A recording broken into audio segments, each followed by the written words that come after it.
So now we're going to move on to the manual ransomware removal demo. So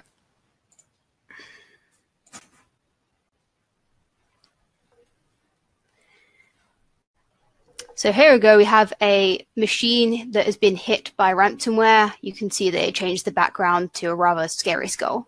For this demo, we're using a ransomware called Exorist.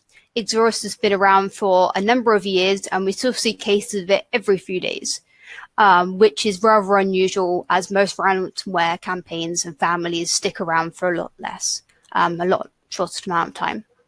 And Exorist, as a ransomware family, is they provide a ransomware constructor kit, which allows even the most novice cyber criminals to click together a ransomware.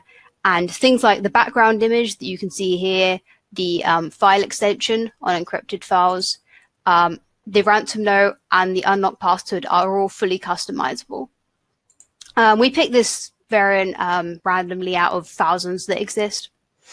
So when you first get to the machine, you may see that the desktop background has been changed. In this case, it looks rather scary, but it's important to not panic. So for this demonstration, I'm going to be using Process Explorer to see if there are any running ransomware files, but you can use Task Manager or Process Hacker or any similar task manager. So when we open up Process Explorer, it gives us detailed information about every single process that is running on the computer. And if we scroll down and look through, nothing looks out of the ordinary. But if you do find a process that looks suspicious, you can just right click and then select Send to VirusTotal. And you will see here that, as I mentioned before, eventually the results will pop up and it will tell you, in this case, Google Chrome is not malicious, and that's shown by 0 detections out of 65. So we can assume that the ransomware quit after it finished encrypting the system. So let's move on to AuthorOwns and figure out if the ransomware added any startups. And we can see that there's a little, there's a process here with that skull icon, the same one that was added to our encrypted files. And if we look at the image path and then right click and click jump to image, we can see that it's located in the temporary folder in my user. And the fact that it's in a temporary folder is very suspicious, along with the fact that it has the same icon as the file. And if we go back to AuthorOwns, like before, we can right click and then select check VirusTotal.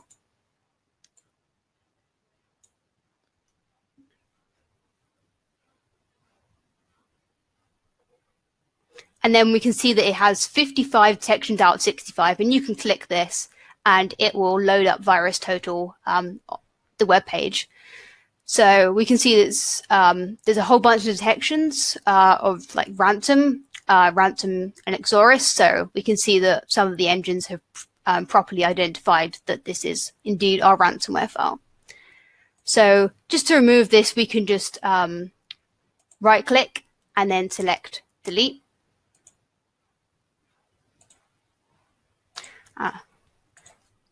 Just need to run as administrator and then select delete.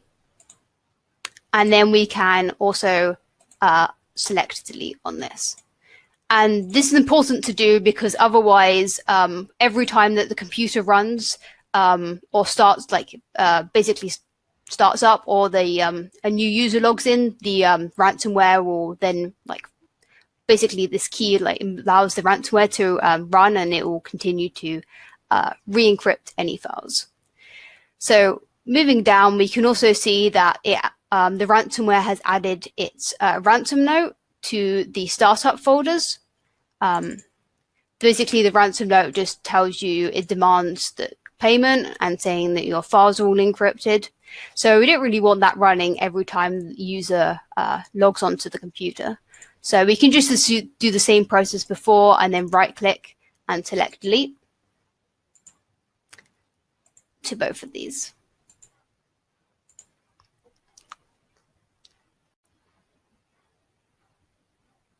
Okay, now that we've dealt with those auto run entries, we want to figure out what ransomware we're dealing with. In this case, we already know but if you didn't, you would want to go to ID ransomware and then submit a ransom note, a sample encrypted file, or any addresses like email addresses or links that the ransom note gave you. So there's plenty of ransom notes that we can find on this computer, and also we can find an encrypted file. And then we can just click on upload. And then we can see that ID ransomware has provided us with a single result of Exoris, which is indeed correct. It tells us how it identified it, and then it gives us a link that we can click on to provide more information about this ransomware. So we're going to do that. So the link goes to a Bleeping Computer article that talks about Emsisoft releasing a decryptor for the Exoris ransomware. So we can just scroll down, and we can see that it provides a download link to our decryptor. So we want to download that. I'm going to copy it to the desktop, as it's just easier. And then we want to find an encrypted file and an original version of said encrypted file. So I'm going to copy that and then grab my encrypted file that I have elsewhere.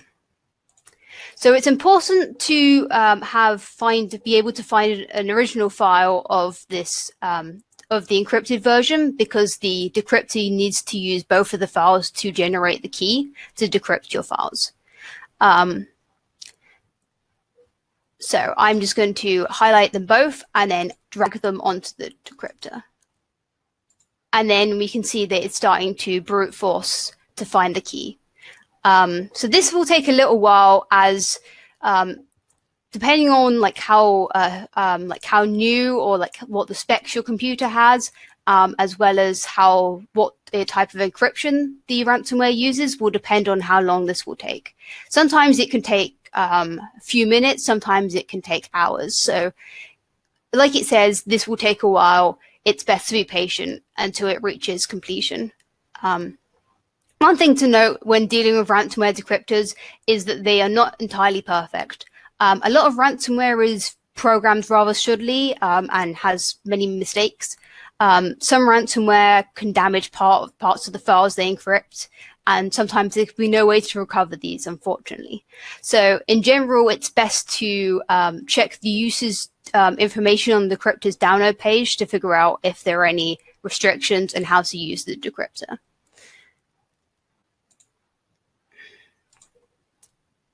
In terms of finding an original file of an encrypted file, there's a few ways that you can do this. It's possible, first of all, that the ransomware may have encrypted one of the Windows default files. A lot of Windows operating systems have these sample pictures, and they're usually quite easy to find online.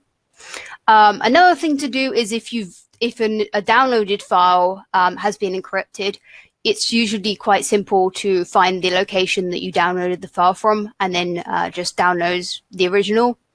Or if you've ever had, or if someone's ever sent you a link to a file that you've downloaded, or you've ever sent an email with an attachment, it's usually quite easy just to go into your email, for example, and then find in your sent box that a file that you may have sent to another user.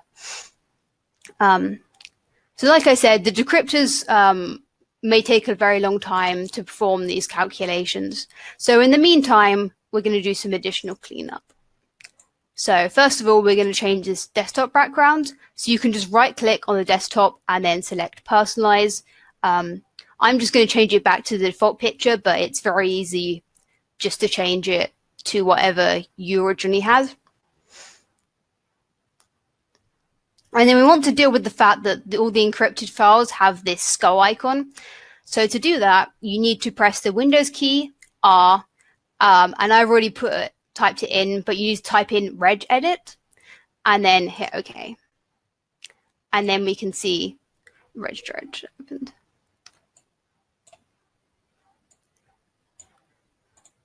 So in this case, usually ransomware won't add their own extension, but in this case they did. So sometimes you may have to do more cleanup with certain ransomware variants compared to others.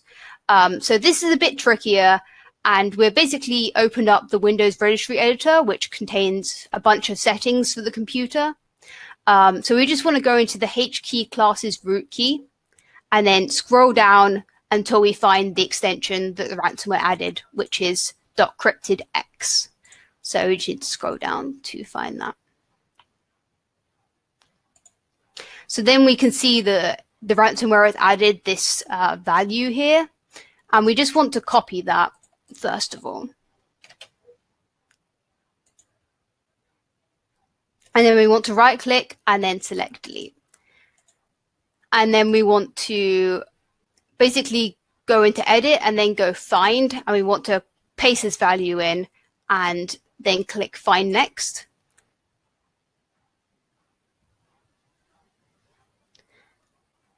So then we see that it's added another key with this, and it has the information that would mean that whenever you clicked on those files, it would instead run the ransomware. So we just want to, again, right click and select delete on this. And then we want to find. So there's basically, we want to keep doing this until we don't have any more like basically this key and this value in the registry. So that's done.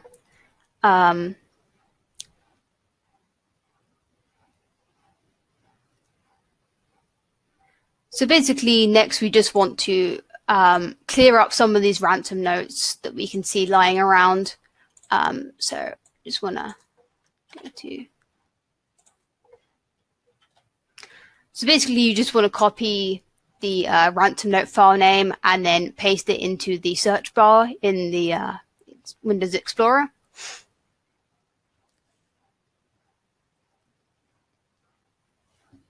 And then we just want to select all of these files with Control A and then right click and delete again.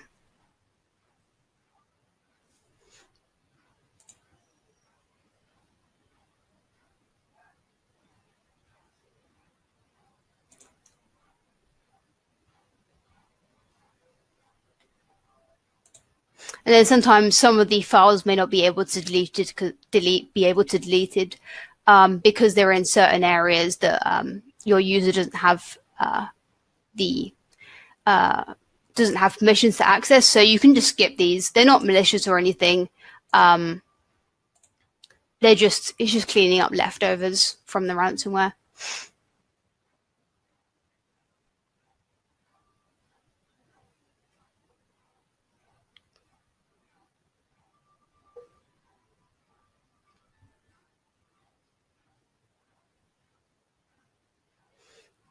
Okay, so then if we search for that file name again, then we can see that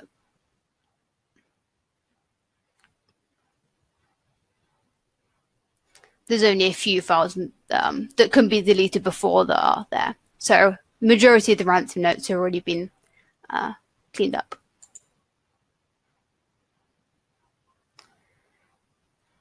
So while the decrypt is still running, it's probably a good time to go over some prevention tips. So first of all, the most important, in my opinion, tip here is to back up your files. While backups don't prevent you from getting ransomware, they do help with mitigating the damage. And also, it's an important thing to note that if, for example, your computer hard drive dies, it's really, you might not be able to get your files anyway, so backups help in those cases as well. Like, this is really important. So the general rule for backups is 3-2-1. Have 3 copies of your important data, and 2 of these copies should not be accessible on your system. So either in a cloud provider that provides cloud backups or an external hard drive. And one of these copies should be stored off-site, either with a company that does backups or, again, cloud backups. And also the important thing about backups is you should regularly test them to make sure that they still work and you can still access your files, and make sure that they're up to date, because you don't want to lose months of data just because they're outdated. The second most important tip is to close RDP or limit the amount of remote access software you have. So one thing to know about RDP is if you don't use it, then it's a really good idea to disable it. So if you can, if you have to keep RDP enabled or remote software, it's a good idea to basically restrict it to restrict the access to only certain IPs or IP ranges. But if that's not an option, then changing the port from the default value to something else can also make it slightly harder for the attacker to figure out that you're running remote access software. Also, when you're running RDP, it's really important to make sure that your passwords are secure. Otherwise, it's possible that an attacker could basically just brute force the password and then get complete access to your system. And when it comes to break-ins via remote software, remote access software, no protection software is unfortunately going to be able to help you, because once they're in, they have full access, and the attacker can just simply uninstall or disable the software that's protecting your system before running ransomware or other malware. So it's important that you lock down RDP or other remote access as tight as possible. Another thing to note is that it's important to regularly update your operating system and other software, as this means that you can avoid being targeted by exploits and drive-by downloads. And in the case of like Eternal Blue and the other exploits that released a year ago, it basically stops malware being able to spread laterally across your systems. I've touched on this slightly before, but it's really important to have secure passwords. So we recommend having complex passwords and usernames that aren't easy to guess and can't be found in like password dictionaries. So stuff like Apple One or password are generally really bad passwords because they're short and they're common words or common phrases. Otherwise, it's very possible that you could fall victim to a brute force attack. And this happens to thousands of companies every single year. So it's really important. So also don't reuse credentials, as a breach of one system can then lead to a breach of a whole lot of other systems. The next point is to use good antivirus or anti-malware and security software. I think that one's pretty self-explanatory. And also to participate in cybersecurity sessions to learn what not to do, read emails and cracks. So, for example, in terms of emails, like basically if someone sends you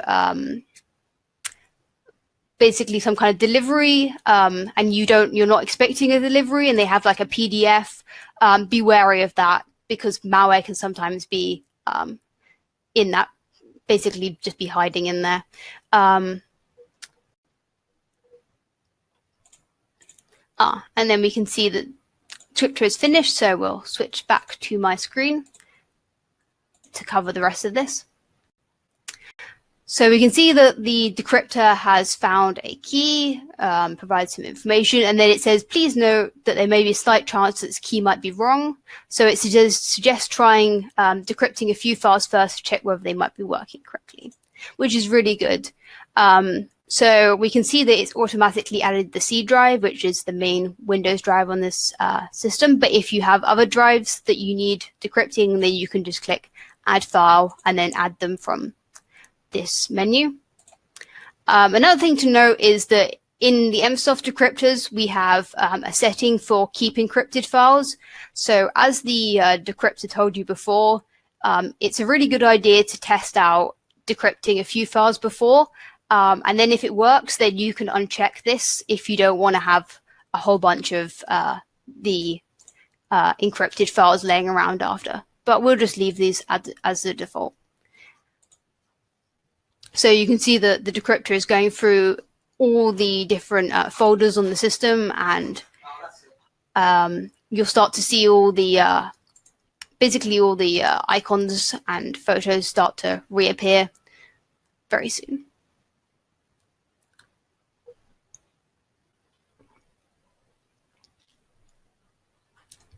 So we can see in our wallpapers folder, where before we had a bunch of encrypted files, now we have the files that are back.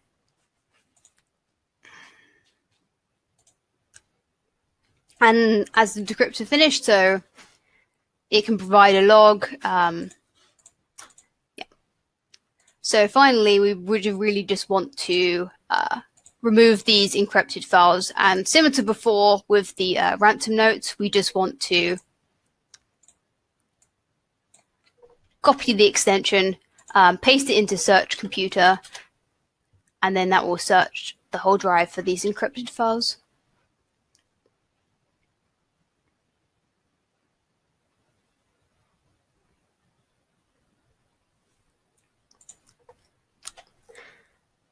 So we can select all again with Control A and then right click and select delete.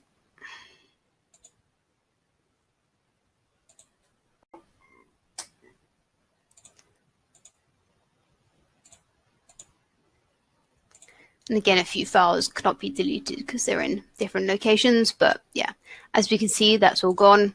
This is just a ransomware file that was used, so we can just right click and select delete.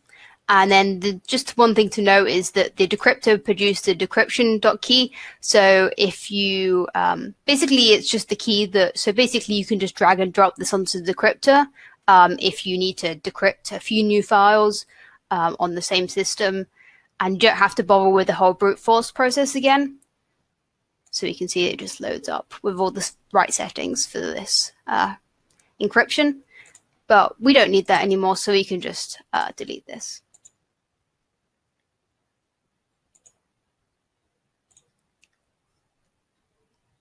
So yeah, that's the end of the demo.